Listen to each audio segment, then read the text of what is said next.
Shalom dan puji Tuhan saudara atas kebaikan Tuhan pada setiap kita, sehingga pada minggu ini saudara dengan izin Tuhan kita boleh bersama lagi dalam ringkasan pelajaran Sekolah Sabat, pelajaran yang keempat yang bertajuk Berdiri Demi Kebenaran. Untuk memulai pembelajaran kita, mari kita berdoa.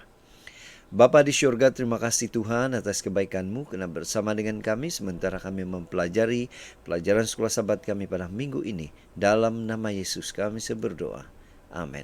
Berdiri demi kebenaran. Yang menjadi pertanyaan, siapa tokoh yang tetap setia berdiri demi kebenaran ini? Apa kekuatan mereka sehingga boleh berdiri teguh di dalam kebenaran? Untuk menjawabnya ini saudara, ada baiknya kita membaca ayat-ayat seperti yang tertera di skrin Anda. Ayat hafalan, Yohanes 3, 14 dan 15 versi Borneo mengatakan, sebagaimana ular gangsa ditinggikan oleh Musa pada sebatang kayu di padang gurun, begitu jugalah anak manusia harus ditinggikan, supaya semua orang yang percaya kepada anak manusia beroleh hidup sejati dan kekal. Pendahuluan Sekolah Sabat. Daniel dan Wahyu memberitakan masa di mana Satan akan menggunakan kuasa politik agama untuk menganiaya dan membinasakan mereka yang berdiri teguh dalam kebenaran. Kuasa ini menjatuhkan kebenaran. Daniel 8:12. Pada waktu itu akan ada di antara orang-orang bijak yang tersandung supaya mereka dimurnikan dan tidak bernoda sampai ke akhir zaman. Karena hal itu akan tetap datang pada waktunya. Daniel 11:35.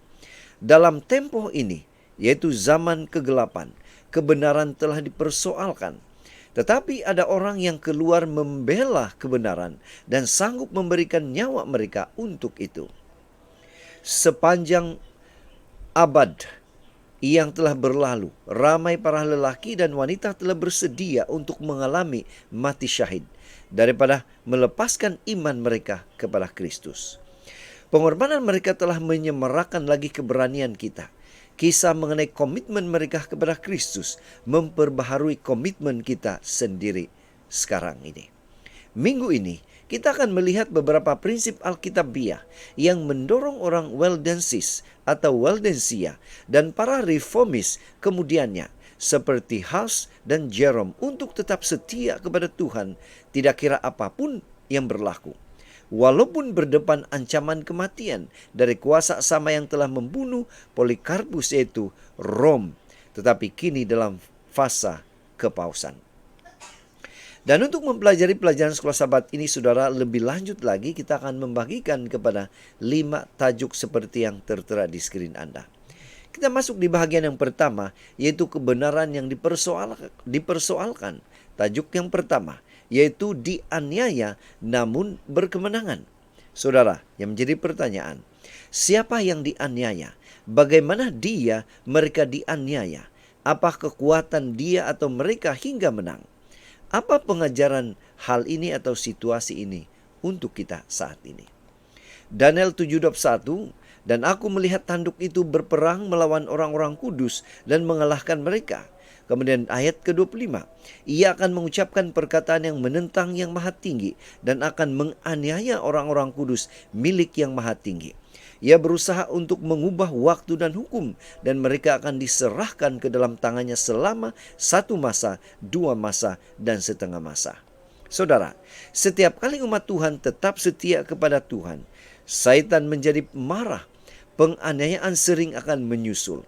Nabi Daniel menggambarkan satu masa yang berada di depan baginya, apabila gereja zaman pertengahan akan berperang dan menindas umat Tuhan. Nabi Yohanes menggambarkan tempo yang sama ini sebagai satu masa apabila gereja Tuhan terpaksa melarikan diri ke padang gurun, di mana dia akan dipelihara selama 3 tahun setengah. Wahyu 12 ayat 6 menambahkan, wanita atau gereja itu lari ke padang gurun, ke tempat yang telah disediakan oleh Tuhan baginya. Umat Tuhan dipelihara atau dijaga di padang gurun. Firman-Nya menguatkan dan menopang mereka ketika kontroversi besar berterusan selama tempo dominasi gelap pada zaman kepausan. Tempo 1260 hari dan 3,5 tahun dalam Wahyu 12 ayat 6, 14 adalah kedua-duanya merujuk kepada tempo yang sama, yaitu 3,5 kali atau tahun, atau 360 hari atau tahun, sama juga dengan 1260 hari. Nubuatan Alkitab sering ditulis dalam simbol. Dalam bahagian nubuatan Daniel dan Wahyu, 1 hari nubuatan sama dengan 1 tahun literal. Kita dapati prinsip hari tahun ini dalam Bilangan 14 ayat 34 dan Yehezkiel 4 ayat 6. Prinsip hari tahun tidak terletak pada 2 teks ini sahaja, tetapi pada asas kitab suci yang luas. Dr. William Shea, seorang pakar kronologi dan sarjana perjanjian lama, memberikan 23 baris bukti Alkitabiah di seluruh perjanjian lama menyokong prinsip ini. Para penafsir Alkitab telah menggunakannya pada sepanjang abad. Visigoth, Vandal, Ostrogoth adalah puak yang mempercayai doktrin yang berbeza daripada ajaran rasmi Gereja Rom. Tempo 1260 hari itu bermula apabila suku kaum barbar yang terakhir, yaitu Ostrogoth, telah dihalau keluar dari Rom pada tahun 538 tahun Masehi. Tempo kegelapan rohani ini berterusan sehingga 1700 atau 1798 tahun Masehi, apabila seorang jenderal di bawah perintah Napoleon, yaitu Jenderal Berthier, telah menyingkirkan Paus dari Rom. Ramai orang Kristen mati syahid dalam tempo yang panjang ini karena mereka taat terhadap firman Tuhan. Walaupun berdepan kematian, mereka berkemenangan. Dalam Kristus mereka bebas daripada rasa bersalah dan kuasa dosa, beroleh kemenangan melalui darah anak domba. Kemenangan Kristus terhadap Satan di kayu salib adalah kemenangan mereka juga. Walaupun mereka mati, namun kematian mereka hanyalah satu istirahat sehingga kedatangan Kristus. Poinnya saudara, yang pertama, umat Tuhan menemui tempat yang telah disediakan bagi mereka oleh Tuhan. Dalam cabaran hidup yang paling besar, Tuhan sentiasa menyediakan tempat untuk pengikutnya yang setia. Selama masa ujian mereka yang terbesar, umatnya telah mendapat perlindungan dalam kasih dan pemeliharaannya. Dan di skrin saudara ada 2 pertanyaan yang kita boleh bincang di dalam kelas-kelas sahabat kita yang berkaitan dengan tajuk yang pertama. Kita masuk di tajuk yang kedua, yaitu cahaya menewaskan kegelapan. Yang menjadi pertanyaan, apa cahaya ini? Apa kekuatannya sehingga telah mengalahkan kegelapan? Apa kaitannya dengan kita? Saudara, Yudas 1 ayat 3 mengatakan, "Saudara-saudaraku yang kekasih, sementara aku bersungguh-sungguh berusaha menulis kepada kamu tentang keselamatan kita bersama, aku merasa terdorong untuk menulis ini kepada kamu dan menasihati kamu, supaya kamu tetap berjuang untuk mempertahankan iman yang telah disampaikan kepada orang-orang kudus." Kitab Yudas ditulis sebelum 65 tahun Masehi. Ditujukan kepada orang Kristen yang setia yang telah dipanggil dan dikasihi oleh Tuhan Bapa serta dilindungi oleh Yesus Kristus. Yudas 1 ayat 1. Umat percaya yang setia ini didesak untuk berjuang untuk iman yang telah diberikan oleh Tuhan sekali saja kepada umatnya untuk selama-lamanya. Beberapa orang derhaka sudah menyeludup ke kalangan kita tanpa kita sadar. Mereka memutarbelitkan berita tentang kasih Tuhan kita. Yudas 1 ayat 3 dan 4. Nasihat ini lebih bermakna kepada orang percaya pada zaman pertengahan selepas amalan pagan telah membanjiri gereja dan tradisi manusia menjejaskan firman Tuhan. Selama berabad-abad, orang seperti Waldensis berdiri sebagai juara demi kebenaran kitab suci. Mereka percaya bahwa Kristus adalah satu-satunya pengantara mereka dan Alkitab satu-satunya sumber kuasa mereka. Sebaik sahaja ia mendapat kuasa politik, Gereja Rom mula menggunakan kuasanya untuk menuntut setiap orang mematuhi ajaran agamanya yang kebanyakannya telah diselewengkan. Ditambah lagi dengan gejala rasuah yang semakin meningkat di kalangan pimpinan agama. Untuk menghalang orang ramai daripada memberontak terhadap kekuasaannya, dia mengambil daripada mereka perkara yang paling berharga, yaitu apa? Firman Tuhan. Tetapi dia tidak dapat memusnahkannya sepenuhnya. Orang-orang yang beriman bangkit, yang dipandu oleh ajaran Alkitabiah dan mengikuti nasihat Yudas, berjuang dengan gigih untuk mempertahankan iman mereka. Didorong oleh kuasa firman, mereka tanpa rasa takut menyebarkan ajaran-ajarannya. Dikuatkan oleh janji-janji seperti Wahyu 2:10, mereka setia sampai mati, mengetahui bahwa mereka akan menerima mahkota kehidupan. Pena Inspirasi menjelaskan, pada setiap zaman ada saksi-saksi bagi Tuhan. Umat yang menghargai iman kepada Kristus sebagai satu-satunya pengantara antara Tuhan dan manusia. Yang menganggap Alkitab sebagai satu-satunya peraturan kehidupan dan menguduskan Sabat yang benar. Poin kedua, saudara. Mahkota kehidupan memberi inspirasi kepada umat percaya yang setia ini untuk menanggung kematian itu sendiri demi Kristus. Mahkota kehidupan sentiasa memotivasikan orang yang beriman ketika mereka berada di dalam keadaan yang mencabar. Ia telah memberi inspirasi kepada Waldensia melalui penderitaan dan penganiayaan. Mereka tahu suatu hari nanti mereka akan melihat dan akan hidup bersamanya selama-lamanya. Mahkota kehidupan ini berbicara juga kepada kita. Kita mungkin akan melalui pencobaan sekarang ini atau saat ini. Tetapi mahkota kehidupan menanti kita apabila kita tetap memandang kepada Yesus.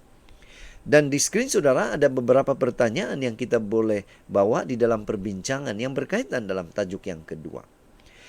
Kita masuk di bahagian yang kedua, yaitu pembelaan kebenaran, dengan tajuk yang ketiga, yaitu keberanian untuk berdiri. Yang menjadi pertanyaan, siapa tokoh yang berani ini? Apa kekuatan dia? Apa kaitan tokoh ini kepada kita zaman ini?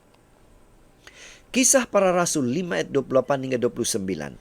Katanya, dengan keras kami melarang kamu mengajar dalam nama itu. Namun ternyata kamu telah memenuhi Yerusalem dengan ajaranmu dan kamu hendak menanggungkan darah orang itu kepada kami. Tetapi Petrus dan rasul-rasul itu menjawab, katanya, kita harus lebih taat kepada Allah daripada kepada manusia.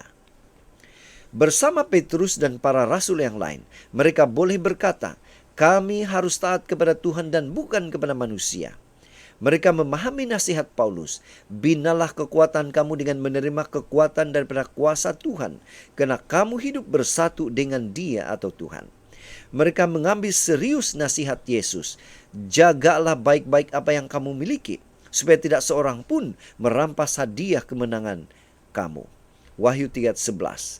Daripada tunduk kepada tradisi gereja Rom, umat beriman yang teguh ini mempunyai keberanian untuk mempertahankan kebenaran firman Tuhan. Peter Waldo, 1140 hingga 1218, seorang ahli perniagaan Perancis kaya yang meninggalkan kekayaannya untuk memberitakan Kristus, mengasaskan gerakan Poor of Lyon yang dikenali sebagai Waldensis atau Waldensia. Paus Alexander III menerima ikrar kemiskinannya. Tidak lama selepas itu, Francis of Assisi 1181 hingga 1226 yang juga mengambil sumpah kemiskinan yang diluluskan oleh Pope Innocent III mengasaskan gerakan Fransiskan. Nah, pada masa itu Pope Lucius III telah mengutuk pengikut Peter Waldo sebagai bidaat atau bidah. Walau bagaimanapun, orang Fransiskan menjadi tiang gereja Rom, manakala orang Waldensis telah dianiaya sehingga hampir pupus. Kenapa? Untuk kesetiaannya, karena mereka setia pada Tuhan. Yang pertama setia kepada Paus, manakala yang kedua setia kepada ajaran Alkitab. Saudara, mari kita lihat ciri orang Waldensis ini. Pertama, mereka adalah orang pertama yang punya Alkitab dalam bahasa mereka sendiri, sehingga itu ia hanya tersedia dalam bahasa Latin, Yunani, dan Ibrani. Kedua, karena ini adalah buku terlarang, mereka menyalinnya di gua-gua, bersembunyi dari para pengikut kepausan yang mengepung mereka. Ketiga, mereka sentiasa membawa bahagian Alkitabiah bersama mereka yang pada masa yang sesuai mereka berkongsi dengan orang lain, memberi mereka harapan dan dorongan dalam Tuhan. Keempat, mereka memelihara kebenaran Alkitabiah yang mereka ketahui selama berabad-abad. Mereka terkenal dengan kesetiaan dan pengabdian mereka. Kelima, seluruh kampung telah ditukar di selatan Prancis dan di utara Itali, Piedmont. Yang terakhir, kebanyakan kampung ini dihancurkan oleh kepausan dan penduduknya dibunuh secara beramai-ramai. Saudara, poin yang ketiga. Salah satu ciri yang membezakan orang Waldensis dan setiap pembaharu ialah kesetiaan mutlak mereka kepada Tuhan. Ketaatan mereka kepada otoriti kitab suci dan komitmen mereka kepada keunggulan Kristus, bukan pada kepausan. Pikiran mereka dipenuhi dengan kisah mengenai iman dan keberanian yang terdapat di dalam perjanjian baru. Di skrin saudara ada dua pertanyaan yang kita boleh bincang di dalam kelas-kelas sahabat kita. Kita masuk di tajuk yang keempat, yaitu bintang fajar reformasi. Yang menjadi pertanyaan saudara, siapa tokoh bintang fajar reformasi ini? Apa yang dia lakukan? Mengapa dia dipanggil bintang fajar reformasi? Amsal 4 ayat 18 mengatakan, tetapi jalan orang benar itu seperti cahaya fajar yang kian bertambah terang sampai rembang tengah hari. Saudara, kebenaran firman Tuhan dan sukacita keselamatan di dalam Kristus telah sangat memenuhi hati para pembaharu sehingga mereka harus mengongsikannya. Tokoh ini saudara John Wycliffe 1324 hingga 1384 mendedikasikan sebagian besar hidupnya untuk menterjemah Alkitab ke dalam bahasa Inggris. Apakah yang mendorongnya melakukan ini? Dua sebab. Kristus telah mengubahnya melalui firman dan ingin berkongsi kasih Kristus dengan orang lain. Dia yang mempelajari Alkitab dengan ikhlas dan membuka hatinya kepada pengaruh Roh Kudus sehingga dia berubah. Ibrani 4 ayat 12. Sudah tentu ini membawanya kepada konflik dengan gereja rasmi, yaitu gereja Rom. Terima kasih kepada hubungannya dengan pegawai tinggi di England, John mengelakkan kematian di tangan gereja. Pada tahun 1428, mayat pembaharu itu dibakar dan abunya dibuang ke dalam sungai. Abunya yang bertaburan menjadi simbol warisannya. Cahaya kecil kebenaran yang dinyalahkan oleh John Wycliffe sampai ke Bohemia, di mana John Huss mengambil warisannya. Dengan cara ini, kebenaran berjalan sehingga fajar reformasi. Hari sudah mulai cerah. Saudara, The Great Controversy juga menjelaskan siapa watak Wycliffe ini di dalam muka surat 94. Jadi baiknya saudara, Anda membaca tulisan pena inspirasi ini. Poin yang keempat, setiap pembaharu bersukacita dalam firman Tuhan. Mereka senang melakukan kehendak Tuhan. Mereka mencintai hukumnya. Salah satu kebenaran asas reformasi yang paling penting ialah rasa sukacita yang disebabkan oleh mempelajari kitab suci. Pembelajaran Alkitab bukanlah satu tugas yang sukar. Ia bukan satu latihan legalistik. Ia bukan satu keperluan yang tegar, tetapi menggembirakan. Saudara, di skrin Anda ada dua pertanyaan yang kita boleh bincang di dalam kelas-kelas sahabat kita. Kita masuk di tajuk yang kelima terakhir, yaitu digembirakan oleh pengharapan. Yang menjadi pertanyaan, siapa tokoh yang akan kita bahas ini? Bagaimana pengharapan ini memberi kegembiraan kepadanya? Gembira yang bagaimana maksudnya yang sebenar? 1 Yohanes 5:12 mengatakan, barang siapa memiliki anak, ia memiliki hidup. Barang siapa tidak memiliki anak, ia tidak memiliki hidup. Saudara, selepas John Wycliffe, reformasi yang lain muncul seperti yang tertera di skrin. John Huss 1370 hingga 1415, Jerome 1360 hingga 1416, kemudian Tyndale 1494 hingga 1536. Kemudian Hugh Latimer 1490 hingga 1555. Yang menjadi pertanyaan saudara, apakah yang memberi mereka keberanian untuk melakukan pembaharuan dan menghadapi masalah dan kematian? Yang pertama, mereka percaya kepada janji Kristus. Yang kedua, kekuatan Kristus sudah cukup bagi mereka untuk mengatasi ujian. Ketiga, mereka mendapat kegembiraan dalam mengambil bahagian dalam penderitaan Kristus. Keempat, kesetiaan. Mereka adalah kesaksian yang kuat kepada dunia. Kelima, mereka melihat di luar masa kini ke arah masa depan yang gemilang. Yang keenam, mereka tahu bahwa kematian adalah musuh yang dikalahkan. Ketujuh, mereka berpegang teguh pada janji-janji firman Tuhan. Saudara, John Huss dipenjarakan dan akhirnya dibakar di kayu pancang. Dari penjara dia menulis, betapa belas kasihan Tuhan kepada saya dan betapa mengagumkannya Dia telah menopang saya. Sama seperti janji-janji Tuhan menopang umatnya pada masa lalu, janji itu juga menyokong kita hari ini. Di skrin saudara, The Great Controversy, muka surat 107 juga menjelaskan siapa John Huss ini. Jadi ada baiknya saudara, mungkin kita pause video ini dan kita baca penerangan tentang siapa John Huss secara details. Poin yang kelima, nasihat Rasul Paulus berbicara kepada kita dengan semakin relevan dewasa ini. Marilah kita berpegang teguh pada pengakuan harapan kita tanpa berganjak, karena Dia yang berjanji sentiasa setia. Ibrani 10. Sebagaimana janji-janji Tuhan menopang umatnya pada zaman lampau, demikian juga janji-janji Tuhan menopang kita hari ini. Dan di skrin saudara ada beberapa pertanyaan yang kita boleh bincang di dalam kelas Sekolah Sabat kita. Pena Inspirasi juga menjelaskan, semua orang yang pada hari yang jahat itu tanpa gentar melayani Tuhan menurut perintah hati nurani akan memerlukan keberanian, keteguhan dan pengetahuan tentang Tuhan dan firman-Nya. Karena mereka yang setia kepada Tuhan akan dianiaya, motif mereka akan disangkal, usaha terbaik mereka disalah tafsirkan, dan nama mereka dibuang sebagai jahat. Setan akan bekerja dengan segala daya tipu dayanya untuk mempengaruhi hati dan mengaburkan pemahaman.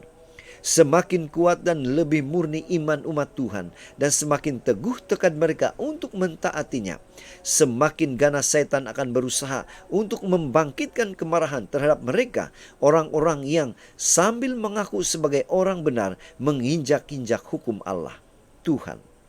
Ia akan memerlukan kepercayaan yang paling teguh, tujuan yang paling heroik untuk memegang teguh iman yang telah disampaikan kepada orang-orang kudus.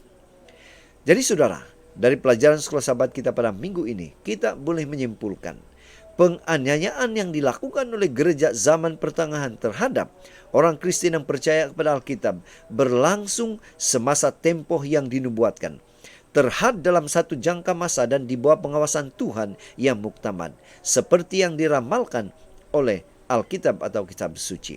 Kedua, orang Waldensis, Wycliffe, Huss menggambarkan apa yang dimaksudkan sebagai berdiri di pihak Tuhan, bersaksi dan mengisytiharkan firman Tuhan dalam masa paling gelap dalam konflik kosmik. Yang terakhir, firman Tuhan adalah sumber harapan dan kuasa terbesar kita, membolehkan kita hidup dan berdiri di pihak Tuhan. Jadi saudara, sekian saja ringkasan Sekolah Sabat kita pada minggu ini. Semoga ini boleh membantu kita di dalam mempelajari pelajaran Sekolah Sabat kita pada minggu ini. Tuhan memberkati kita.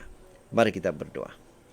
Bapa di syurga, terima kasih karena Engkau menolong kami memahami pelajaran Sekolah Sabat kami pada minggu ini, sehingga kami boleh mengikuti teladan tokoh-tokoh yang setia sampai mati. Terima kasih Tuhan, Kau sudah mendengar menjawab doa kami. Dalam nama Yesus kami berdoa. Amin.